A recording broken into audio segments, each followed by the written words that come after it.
Welcome to the Smart Nonsense Podcast, where we talk about entrepreneurship. I'll keep going. Self-development and challenging norms, and/or we make nerdy topics cool. We do it Not all. yet. We're getting there, but not yet. And this is a one-way track. If you mess up, you keep Pop. I'm struggling, Pop. You financially. All the Illies, all the Lees. Physically, mentally. You got the slides on. Hey, watch this on YouTube. I feel like I'm going to throw up, Pop. Nice. I've had a headache all day. I'm fatigued. We got to cut it out with this 8:30 a.m. tennis, Pop. Dude, this is it. I've been thinking about this for a while. I keep sending to this group. Well, it's a group. It's just me, you, and our other friend, Jack. It's how to live a peak life. Supposedly, he makes orders of magnitude more than us. But it's just fun thinking about, like, we're kind of elevated beyond money in theory. So we're like, okay, what's a good life? I'm like, well, a good life for me involves some morning tennis, kick it off right, then go swim in a lake, then come shoot a pod, then just hang out and read all day. I'm there, dude. I agree. It's just a timing thing. The reason I walk in the mornings is because it's enough to get the juices flowing, but it's not too much that you're going to be fatigued during the day. You're tired? Wiped. Absolutely wiped. That's the problem, because you do work. Yes, I don't rest all day. You're kind of like, you do work. That's the problem. I got an agenda for the day. I'm just going to read a bunch of tweets and we're going to react to them because I like them a lot and you can't read them.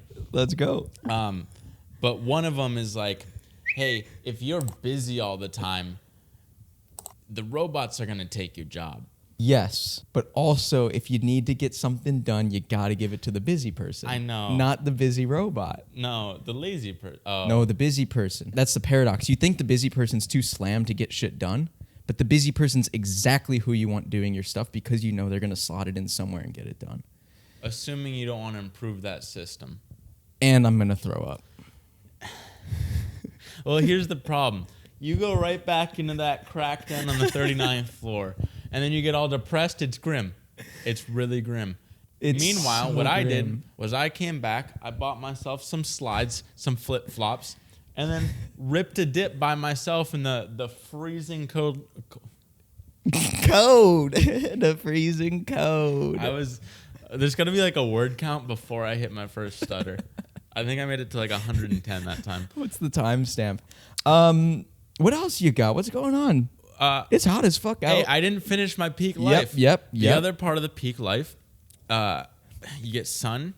Well, according to Taleb, you get sun, food, easy with the bread and the crust. Take my punch.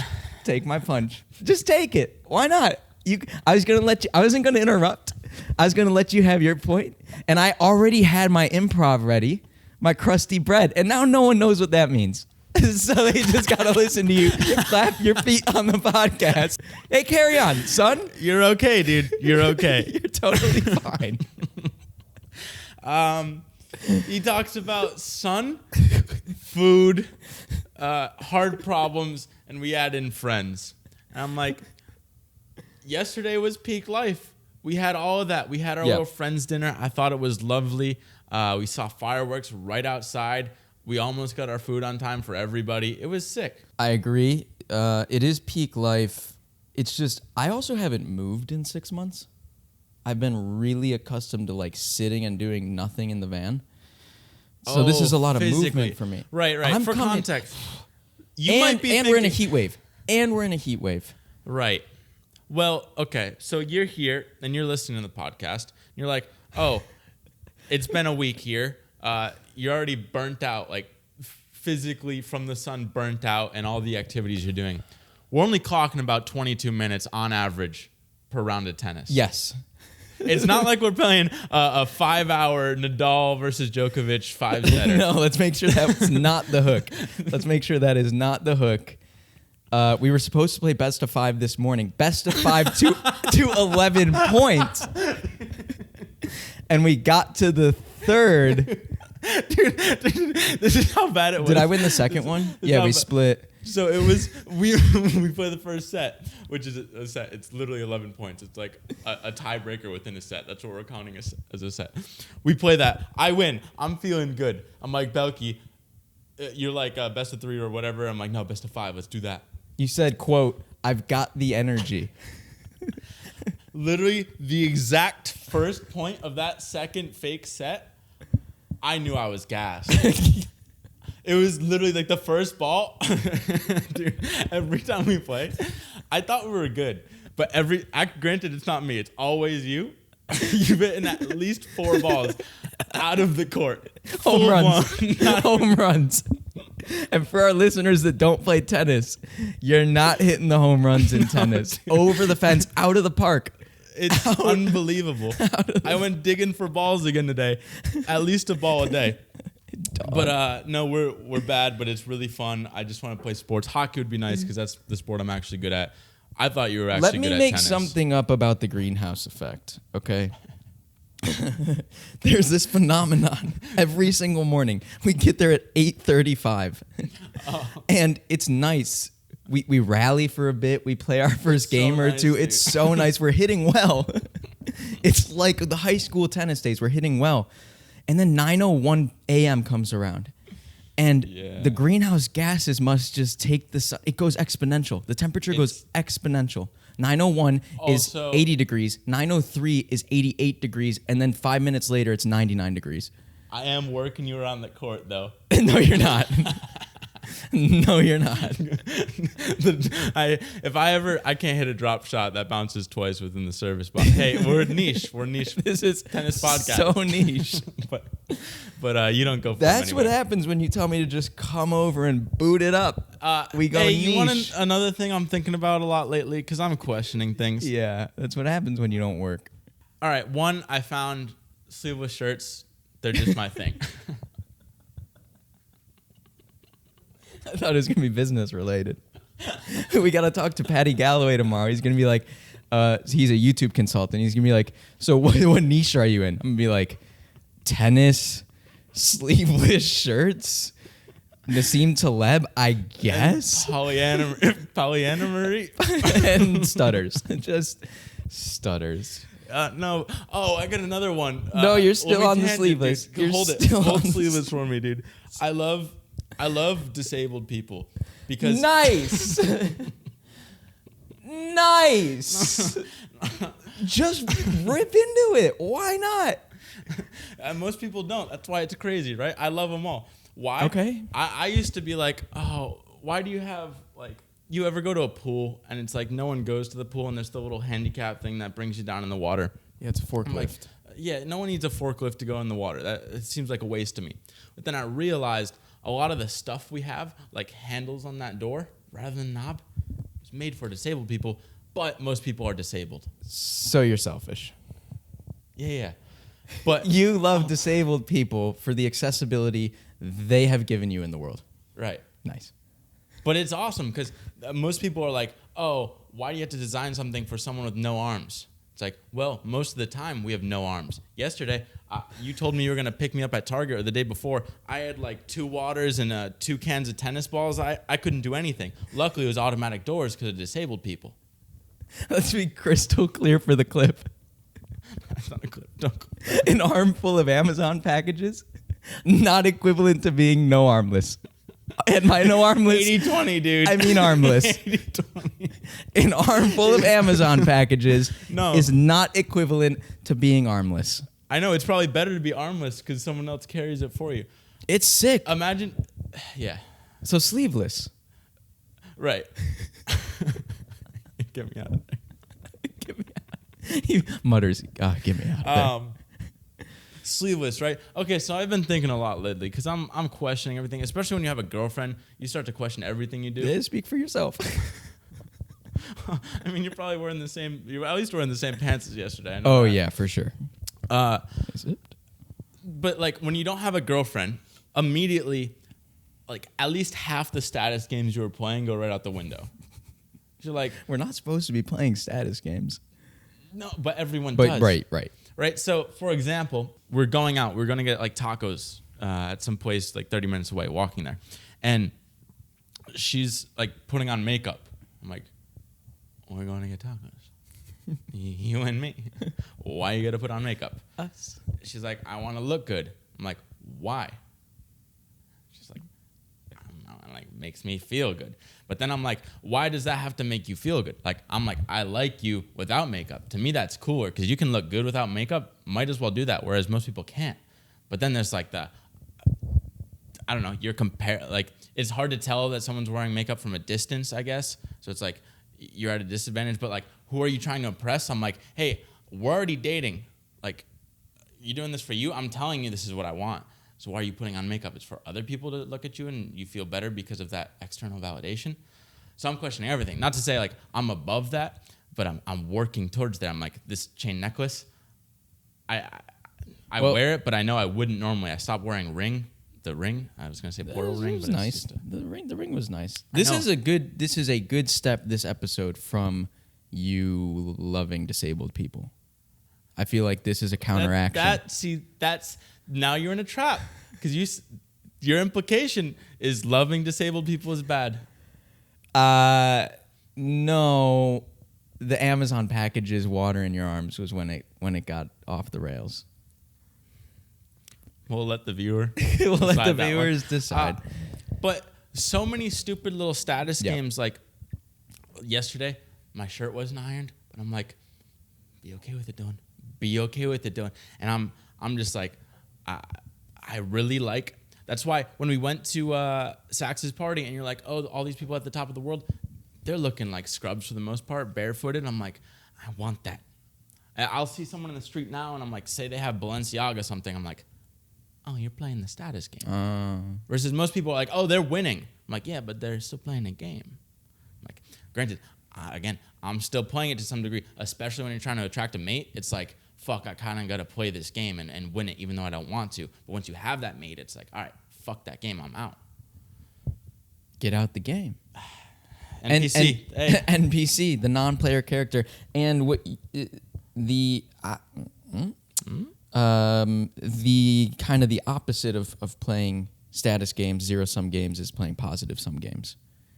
Not that relates to status, but Naval Ravikant is like, reject status games, play positive-sum games.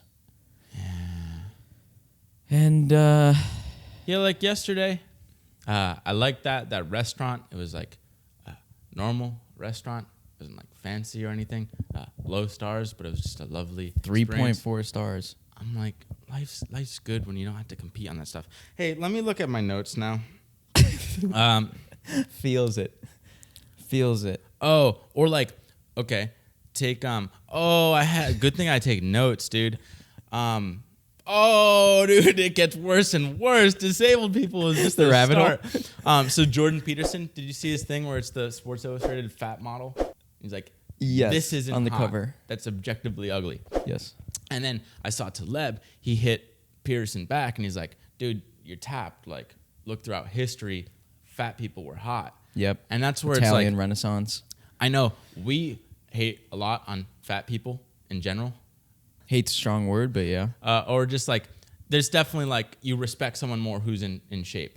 No, it's not just that. I just think there's like an epidemic of fatness, and we're trying to, like, as a society, rationalize that epidemic of fatness and be like, this is awesome and beautiful, but it's actually unhealthy.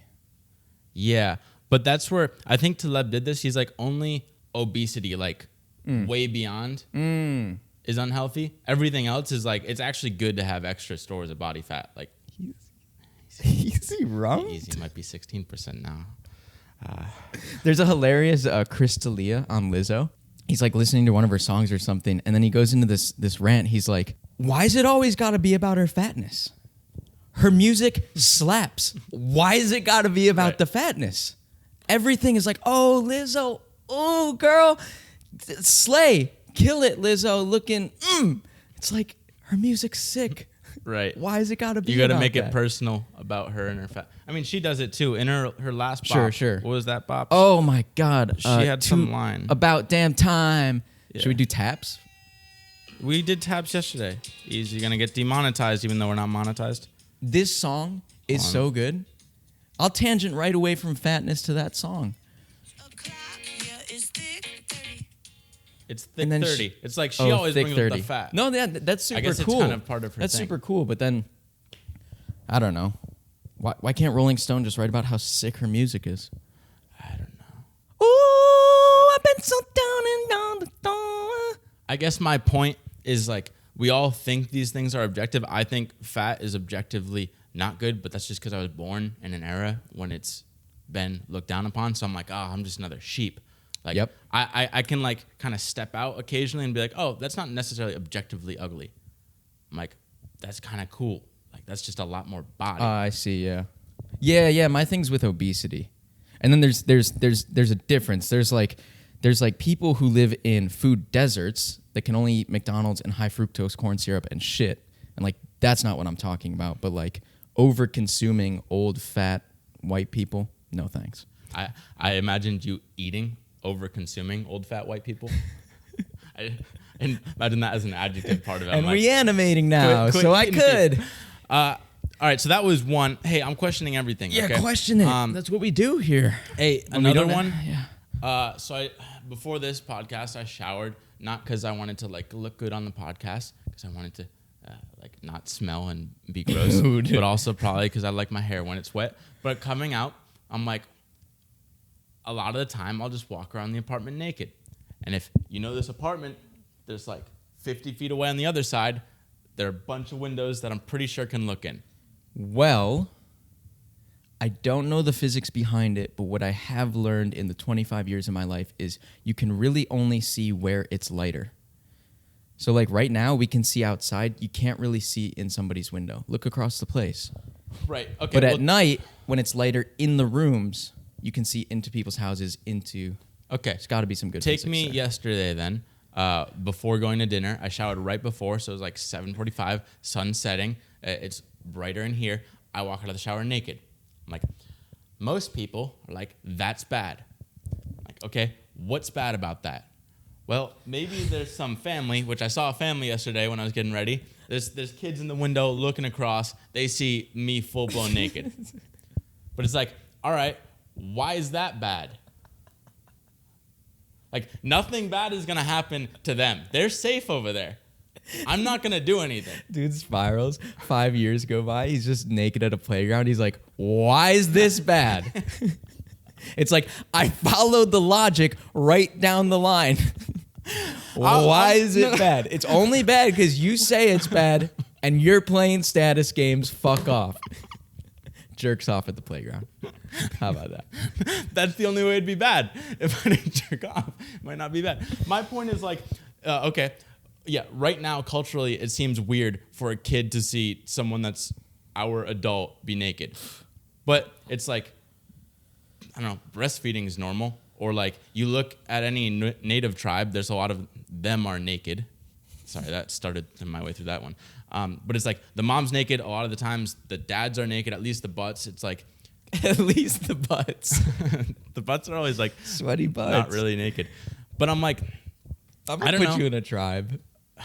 You in your loincloth. I just don't get why it's bad if a kid sees me naked in my apartment. Yeah, I don't know. I don't know when that... There's probably some interesting history there. You know what? It's probably one of those like... It's because sex is so clothes. taboo. Yeah, sex is taboo. We started wearing clothes. I was going to say it was probably like... You know, people started to get really nervous about... like kidnappings and violence when that one kid was kidnapped from Sears in the 70s and then Ted Bundy happened. So before then I could have my dick out in front of kids? I'm wondering if there was like one event when you know things got weird and then it all became taboo. The French, you could go be naked in like France. I've heard that it's when we moved outside the wigwams. So like a wigwam, if you're from the Northeast, a Narragansett Indian or native, whatever the fuck you call them, they lived in like teepees. It's like our version of teepee. It's a little bit more arched. Everyone used to live, like you'd have a whole family living together, and so the parents just have to bang in front of their kids. Oh, that's right. And then suddenly when there's multiple rooms, there are doors in these apartments or houses, then it's like, oh, there's privacy here. We don't really want to bang in front of the kids. And then it got all weird and taboo. Wasn't there a bang wigwam? Bang wom? A bang wom. Wom bang. A dedicated wom bang. Could be. I don't actually know the history. That's one of those. Well, Nike quote us on paid that. $35 for that logo. Or no, $5 million. Okay, related one. This is just like, I don't know. Again, it's weird culture. Like, I wear my towel so that kids don't see me naked, but I'm like, why am I wearing a towel? Oh, it's for the kids. Oh, why can't the kids see someone naked? Why is it all taboo? It's not even just the kids though. It's just like people in general. I see a naked person across from my building. I'm like, I don't want to see that. But why? I don't know, but I don't want to see that. But like, if you saw their nip, like say you see a shirtless guy at the beach, that's okay. Yeah, it's a norm there. That's kind of interesting. That's where it's like, I come from Narragansett, where like everyone's beachy, so I'll walk around with literally nothing on all the time. But then if I walk through a mall with my shirt off, it's like, what the fuck is going on there? Yeah, that's interesting. There's a time and a place, I guess. I know, but butts are also like, if you see someone's butt, it's not usually that weird. But like, the other side is like the weird side. Can we send this episode to Patty Galloway for our talk tomorrow? This is what we do. Patty, we just want you to watch this episode for an hour, and that'll give you enough context for what's going on. All right, last taboo. Well, this is a recurring taboo. We were doing tweets. We're going to see where we end up. We're at 22 minutes. Okay, so the last one. Basically, it's the taboo special. It's okay. Here's the problem I see with relationships. I brought this up before, but it fucking tweaks me out every time because I'm like, no one wants to be monogamous. Makes no sense to me. Everyone, all the time. I was at the beach yesterday with my girlfriend, and we're both just staring at this hot dude. And I'm like, wow, that dude's really hot. She's like, oh, you were looking at him too? And I'm like, yeah. And we both agree, like, hey, if you can fuck that guy, that'd be sick. Like, I'm for it in theory. I mean, put in practice, I don't know what would happen. But, like, in theory, I'm all here. But she's like, no, I wouldn't do it to you. But I'm like, no, I'm okay with it. So now it's just this weird little Abilene where she's not doing it because she thinks that I want it, but I'm telling her that I don't want it. So it's like, what are we doing here? I'm like, go flirt with him. See what would happen. I'm curious. Like, what? So I just think there's a lot of like, I don't know. It's all over the world. Like the only semi-okay version of that is like swinging type stuff or whatever, like three-way type stuff. And we joke about it a lot. But it's like, oh, I'm only going to do it if my partner's okay with it. But it's like, okay, they're okay with I don't know.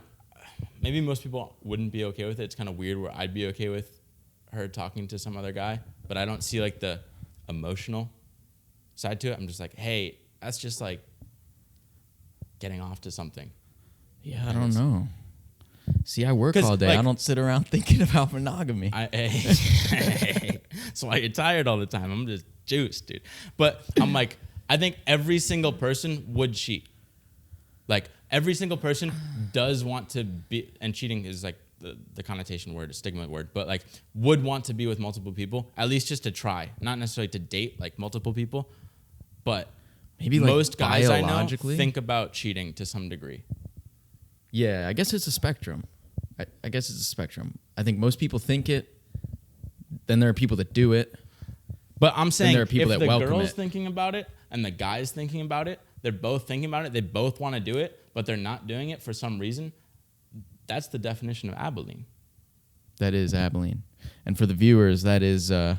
what's the definition of Abilene? I don't know. It's just like a parable of like, oh, this family, the dad thinks the family should go on more trips together. And he's like, oh, let's go out to Abilene, this town in Texas. And the family, thinking that the dad wants to go, they don't really want to go. They're like, okay, Dad, we'll go to Abilene. And now the whole family goes like 3 hours in their car. They finally get there, and everyone's like, what the fuck are we doing in Abilene? So the dad doesn't want to be there, the family doesn't want to be there, but they ended up in Abilene. And that's what I think monogamy is, where it's like, granted, I'm for like one-person relationship, but I think cheating shouldn't be as weird as it is. Because it's like everyone wants to cheat. It just depends on the intent. People sneak around cheating. That's different than an open relationship. Because of the stigma. Maybe. The only way, it's kind of like illegal drugs in my mind. It's like, it's only all this bad narcotic activity happening because it's illegal. So it's got to be like secret and murderous. Yeah. I just see monogamy as like, it's a long-term game. I don't want to come home from working all day and then have to think about like finding a partner all the time. No, but you don't, because it's like you're locked with that partner.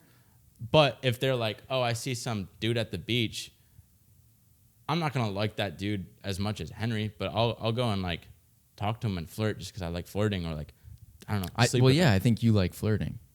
I know, but I'm saying I don't so get any many people joy out of think flirting. Okay. You are different than most people, but like most guys will see a hot girl and be like, oh yeah, I'd fuck her. So if that's a thought, the only thing stopping you is this idea of monogamy, and probably like you're not good at flirting to actually do it. But I'm like, everyone thinks about it. You're just not doing it. So why is there that gap? Because of the taboo special. I know. But I'm like, there could still be. How do things become taboo? Like, what's the critical mass of people you need in a society for like a norm to change or taboos to change to appear? You know. Well, you don't. Does it have to do with celebrity? It's one of those like Gladwell tipping point. I didn't actually finish that book, but it's like right. Like I would love to see Gladwell like write an entire book about taboos, and when they became a thing. I'm sure you can tie them to one event in history. I don't know though. I think it's more like actually, hey, this other celeb thing. I was gonna do a bunch of celeb tweets today. That's what it's gonna be. But one of his tweets is like, no amount of convince. Oh my god! Hold on. Hey, no amounts of convincing arguments will change your mind. The only way I can change your mind is by changing your friends' minds. Because if you look around and all your friends now believe this new idea, you're gonna be like, oh, I should believe that because they're my friends. So that's a lot more effective than trying to change your mind specifically. Wow, go for the group, not the individual. Huh? Right, because everyone just kind of follows each other. Isn't it harder to convince 5 people that they should change But look at it a different way. Say you're really hard on one stance and your friends are more borderline. If you tip your friends over, then they would convince you. Yeah, like my mom, for instance, like her running group, their book group, they're so like easy. Follow it. We'll think something as a family maybe at the dinner table, and she's like, no, absolutely not, no way. 1 week later goes by, the running group, the book group thinks that thing, and she comes back and now she's a thinker. So it's kind of interesting. I know a number of moms that are that way. I have a lot of fun just questioning why for everything. I should probably, hey, maybe I'll do that for the next pod. I'll look into how stigmas and taboos work. Yeah, what's the critical point, critical mass, critical... Pop, you know what that means? You want it? Gardaloo! Hey, that was nice, dude.